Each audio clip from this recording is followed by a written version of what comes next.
Kalalampas na po natin ang station 2 and 3. So pupunta na po tayo doon sa isang destinasyon natin. So ang target po na makuha natin ngayon ay hanggang station 8. Kasi yung limited po ng oras na aming stay dito. May mga activity pa din po pagdating ng hapon. So sayang, kukuha sana tayo doon sa station 30, yung pinaka peak. So according to the tour guide po ay 4 hours daw po yung lakarin pamula doon sa station 1. Okay. Kabiyan, nasa station 4 na tayo. So yung station 4 niya, ang distance niya from state 4 to 5 ay 992.2 meters para mabot natin. So let's go. So isa na tayo. So nandun na yung ibang kasamahan natin. Sarap. Kasi yun o. 999.2 meters para mabot ang station 5. So again mga kabyan, nasa Mount Makiling hiking trail tayo. So ang target nating akyatin ay mula hanggang station 8 lang po.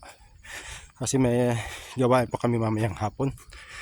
So ngayon, ang tinatrack natin ay going to station 5 na. So medyo banayad na yung daan na, hindi katulad yung kanina sa station 1 to 3.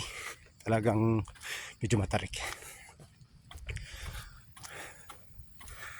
Wow! Ang ganda. So yung mga iba nandun na sa una. Yung iba naman po namin ibang kasama nasa baba pa rin. So tayo, so going to station 5. So dito ang capacity po ng tour guide ay 1 hanggang 5 guests sa isang tour guide. Ang 1 to 8 po sa guest na may hanggang 5 ang maximum, ang bayad po ay 800. Kung pupunta naman po doon sa peak, yung sa station 30, ang bayad daw po ay 1.2 ang sa tour guide fee.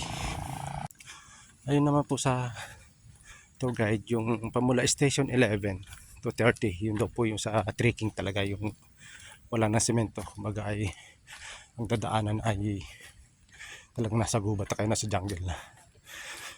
So ganun yung kung kayo po mapupunta sa amin sa Puerto Galera, may develop po tayo doon kung hiking trail, yung Abian hiking trail. Ang haba po niyan ay 4.2 kilometers. Pero talagang jungle tour po yun. At may mga location na pwede mag-overnight. Then other pong activity doon natin ginagawa. So pag pupunta tayo ng Puerto Galera, pwede nyo pasyalan po yun. Reopen po natin uli sa summer kasi nitong nakaraang tag-ulan din natin naaakyat at nakiklear na po. Okay, thank you.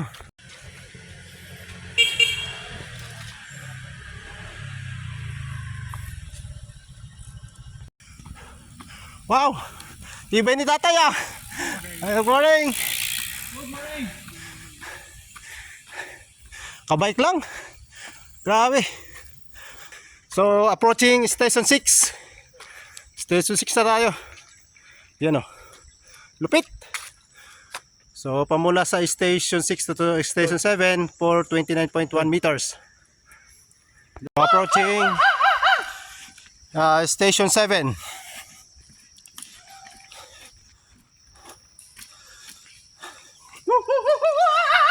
Lapit na, malapit na.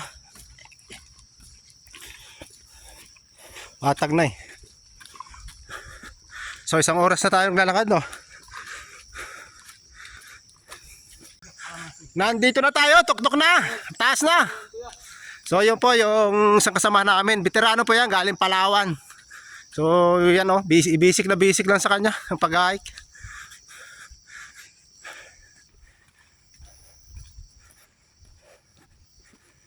Okay. So guys, mga kabyan, so dito sa station 7, pag kayo nagugutom, mayroon ditong available na pagkain. May buko. Ito po, buko. Magkano po ang buko? 30 daw ang isa, mga kabyan, ang isang buko dito. So dito, ito pa, may mga, kung gusto nyo magkape, pwede kayo magkape din. O yan, Tay, magandang umaga po. Ito. So, ito na. Lusong na ito. Wala na. Hindi na masaya. So again, nasa Station 7 na tayo. Bakiling main forest na to. Oo, ito. Ibig sabihin, nasa tuktok na tayo. Ito. So dito, yung Makiling Rainforest Park. Ito po mga kabyan. Station 7 na tayo. So yan po si Tatay. Shout out po sa ating mentor guide. So tayo, ito yung Station 7. Ito, isa na lang. So 311 meters na lang ang abutin. Oo. Ito. So Station 7. Okay, maraming salamat po. So ito pong Mount Makiling mga kabyan. Ito yung pag nakita nyo doon sa Manila, yung parang babaeng nakahiga. So yan po yung Mount Makiling. So ito ngayon yung dinadaanan namin.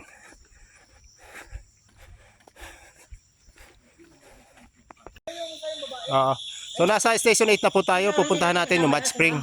So yan. Ang distance dito ay 435 meters. Ano po? Yan. Station 8. So pupuntahan natin dito mga kabyan ay ang Mud Spring. Ano tayo na makikita natin doon? Sa putik na may so preso galing parang bulkan po yan. Okay, punta na po tayo.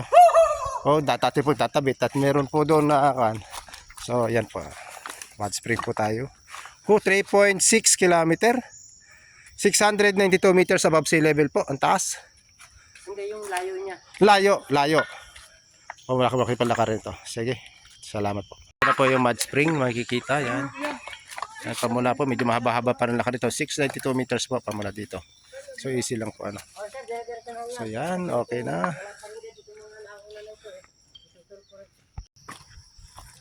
Okay. So pupuntahan po natin ngayon na yung Mud Spring. 692 meters pa mula po doon sa distance natin kanina doon sa main road. Pababa doon sa location. So sabi naman malapit lang at maayos lang yung daan. Ganito po yan. Ito po. So yan mga kabyan puntahan natin yung Mud Spring. Sige, balik na. Yan na po yung Mud Spring yung sinasabi. Yan na. So ito na po. Grabe. Grabe ang amoy. Grabe ang amoy talaga nito. So guys, medyo delikado. Ayan po mga paalala. Delikado po dito na kalanghap ng matagal. At ito daw po ay nakakababa ng So yan po. Ito na po. Mud Spring. Batik. So yan po. Alam mo brother, dito nakulo dati Ngayon wala na. Wala na dito dati dyan Oo, nakulo. Ngayon Ngayon wala. wala na. So yan na. So yan na, kumukulo na. Picture of Abel. Yan na po yung kumukulong putik. Pwede na po kayo maglaga ng ito. Okay, nandito na tayo sa Mud Spring. Ito po So, makita nyo mga kabyan talagang kumukulo talaga siya. Yan ang usok, may asopre na.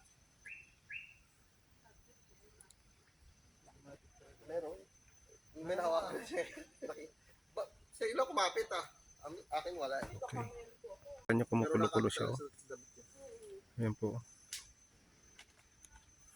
Baho. Talaga yan kumukulo na siya. Yan Pero unfair talaga sila. Dumiretso sila doon. Dumiretso talaga. Kumukulo po siya. Baho na. Yun Mamoist kasi kuya sa roon.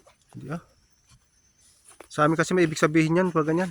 Minuno. May nagagalit yung nakatira dyan. Pag Pag ganyan, malalakas ang kulo. Nagalit yan. Yan lakas lalakas Yun Ano ba yan? Oo.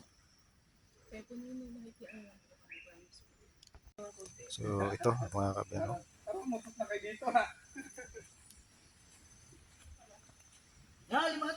ang palakas na resistensya Ganun ba yan? Sige, kamahin din ako. Okay mga kabyan, mission accomplished. Naabot po natin yung Station 8. At nakapunta na po tayo sa Mud Spring. Dati po nakita lang natin sa picture sa Makiling Hiking Trail. So pamula pa dito mayroon pang station hanggang Station 11 na ganyan yung daan. Ganyan. Pero pag nakalampas daw kayo dyan, yun na yung trekking talaga na hanggang station 30. Ayon sa mga tour guide ay 4 hours na lakarin. Ano? Kaya sayang. Next time pupuntahan natin. Ang ganda po dito. So pupuntahan natin yung hanggang station 11. Kasi ayon sa tour guide 30 minutes lang naman daw na lakad dun. So pupuntahan natin para at mating natin yung isang dulo ng campsite nito. Ano? Dulo po nitong semento. Kasi yung station 11 ito po ay hanggang 30 ay trekking na yun.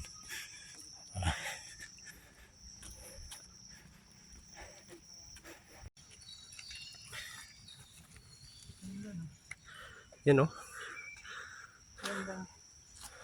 Ano kaya ito? Ano kaya ang tawag dito? Ano? So dito yan, bagay niyan eh. Yun o, siguro ito.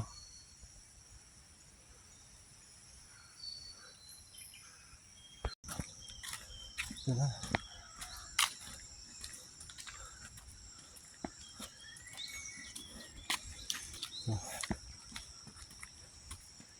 Station 11 na.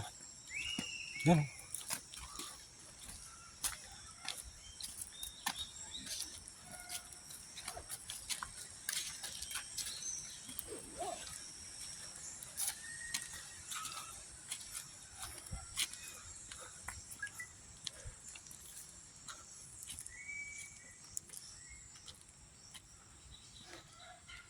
So ito na yung last.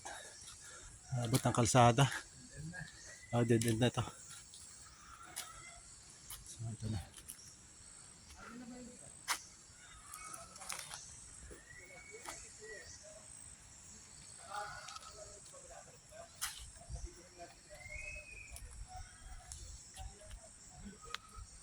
Wow. So ito na yung last station 11. So again, ito yung Agila base dito, maraming agila kaya naririnig natin yung mga huni nila dito. So yan, Agila base ito. So, ito. Station 11 po. Station 11 na tayo. Ito na. Pinaka-dead end na po ito ng kalsada na semento. So yung pamula dito talagang trekking na bundok. Pag na-extreme. Kasali sa picture. Kasali sa picture. Kali. Nag-vlog ko. Video lang ako. Okay mga kabyan, pababa na tayo. So naabot na natin yung pinaka last station, yung station 11, yung dulo po ng semento mga kabyan. Then dun sa station 11 paakyat sa summit yung station 30. Ayun yung trekking, yung talagang sa gubat na po ano. O ngayon hanggang dun lang yung ating abot. So napakaganda po ang ating experience sa ilang oras nating hiking na ito. Napakaganda po dito sa Mount Makiling Hiking Trail. Ano, friendly lang yung daan niya. Then mag-enjoy tayo sa napakagandang mga puno, mga kalikasan na nakikita natin sa tabi ano. Dito maraming ibon, unggoy, at saka merong eagle na nakikita doon sa last station sa 7-Eleven. At well preserved yung mga puno dito. Ano? At napakaganda. Kaya kasulad sa atin po, dapat talaga pangalagaan natin ang ating kalikasan sapagkat yan po lang ang tanging nating pagmamalaki sa mga sunod na henerasyon kung paano natin sila inalagaan at protektahan para at least makita naman po nila na kung ano din yung nakikita natin ngayon para at least maranasan din nila. Kasi kung hindi natin ito alagaan, hindi natin po protektahan, paano naman po yung mga susunod na salinlahi sa atin na tanging picture na lang o video o photos yung makikita nila. So again, muli, pangalagaan po natin ating kalikasan pagkat yan po ang magsasalba sa atin sa kahirapan.